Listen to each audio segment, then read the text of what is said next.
I heard about this old guy on the other side of the mountain, and he's a jade master. I'm going to be a jade master. That's going to be my profession. And I will be able to live well because that's a profession that'll pay me. So he goes on a long journey, finds his way to the jade master's home and knocks on the door. Small man opens the door up and says, "Hey, I want to be a jade master." And the old man smiles and says, "Please come in." So they sit down, they start talking to one another. And the young man says, "I want to be a jade master." So the old man gets up, walks across the room, opens up a little box on a shelf, reaches in, takes something out, and tells the young man to hold his hand open. He says, "Which hand?" He goes, "Are you right-handed or left-handed?" The young man says, "I'm right-handed." He says, "Open up your right hand." The young man opens up his right hand outstretched, and the old man presses a green stone into his palm and tells him to close his hand around the stone and hold it. Don't put it down. And he sits down and starts talking to him about things that have nothing to do with jade. Talks to him about things that he did when he was younger, stories that led to wisdom. Talks about things that the old man had to do around his own house and suggested that he would have to do some of those things if he wanted to be trained. So he told him, "Look, here's the broom. I want you to start sweeping up." The young man looked at him strangely, but took the broom from him nonetheless and started sweeping. And about 20, 30 minutes goes by, and he says, "Listen, I came here to learn how to be a jade master. I didn't come here to sweep your house. I'm not your servant." And the old man says, "Please, give me the broom. Give me the stone. It's time for you to go home. Come back next week."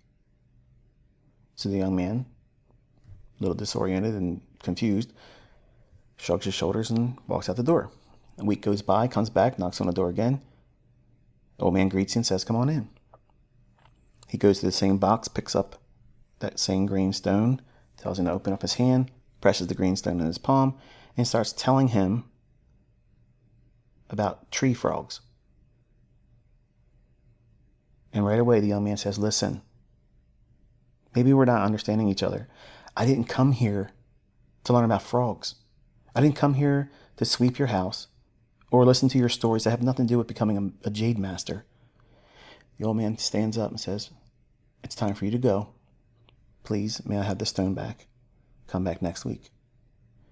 The young man looked at him strangely. "Are you serious?" He goes, "Yes, please. It's time for you to go home. Come back next week." So the young man leaves.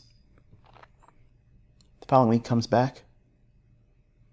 Old man invites him in, goes to the same box, takes the green stone out of the box, presses it into his palm, then begins to tell him all the stories about what he had to endure as a young child. And again, almost an hour goes by, and the young man just can't stand it anymore. He says, "Listen, I need this to work for me. I'm putting everything I have into this. Can you please just teach me about jade? Stop telling me these boring stories.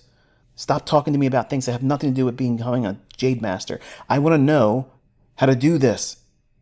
And I feel like you're abusing my interest. I want to learn how to master jade. I didn't come here to do these things that you're asking me to do.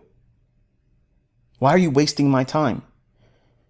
The young man goes over to the same box, reaches in, takes out something, and the old man tosses him a stone, and the young man catches it in midair. He says, "Here, hold this piece of jade."